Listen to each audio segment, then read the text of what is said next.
Oh non, j'ai dû venir une bonne huitaine de fois. Et dans les années 80 et 90, pratiquement tous mes films sortaient jusqu'à... Je pense pas que ce soit le dernier, mais peut-être que c'est le dernier, jusqu'à Ponette. Je pense qu'une dizaine de mes films sont sortis au Japon. C'est certainement le pays qui a sorti le plus de films. Et de toute façon, tous les Français sont fanatiques du Japon, donc venir au Japon.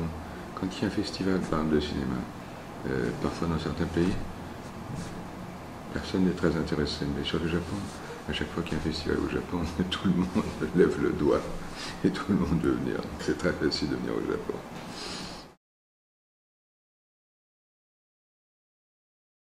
Que je m'ennuyais énormément au lycée, c'était des années studieuses, mais pas studieuses, laborieuses, ennuyeuses.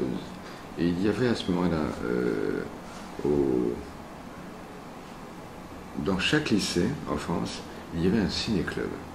Et dans ce ciné-club, on passait des films de Murnau, de Wells, de Mizoguchi, de Dreyer, d'Ozu, pas encore. Ozu est arrivé plus tard.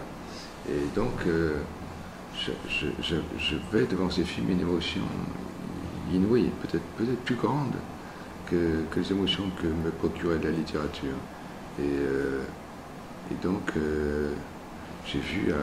Et c'était assez drôle parce que je venais d'un milieu très populaire, où les seuls films que je voyais étaient des westerns, ou des films de guerre. Puis je suis entré dans ce lycée, en 1 ou 2 ans, je n'ai plus vu beaucoup de films, et à 13, 14, 15 ans, j'ai commencé à voir des films de, par exemple, Mizoguchi. Pour moi, c'était inouï. Donc, j'ai espéré rater mon bac pour ne pas devenir un professeur de français, professeur de collège, professeur de conjugaison, de grammaire, etc. Et j'espérais être assistant au montage, au tournage, metteur en scène français. Le cinéma japonais comptait beaucoup. Et j'ai commencé par Mizoguchi, après j'ai connu d'autres metteurs en scène. Je ne suis pas un grand cinéphile. Mais les derniers films de Mizoguchi sont des chefs-d'œuvre absolus, des splendeurs. Par exemple, les amants crucifiés, je l'ai vu tant et tant de fois, c'est admirable. Donc voilà ce qui m'a poussé à faire des films.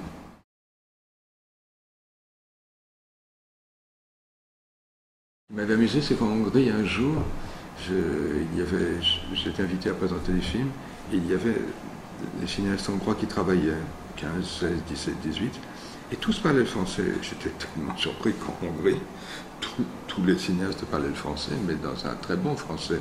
Je dis, mais où vous avez appris le français? Moi, disant les films La Nouvelle Vague. On a regardé les films de Truffaut, les films de Godard, et on a appris les dialogues par cœur, tellement ça nous plaisait, ça nous amusait. Et maintenant, on a appris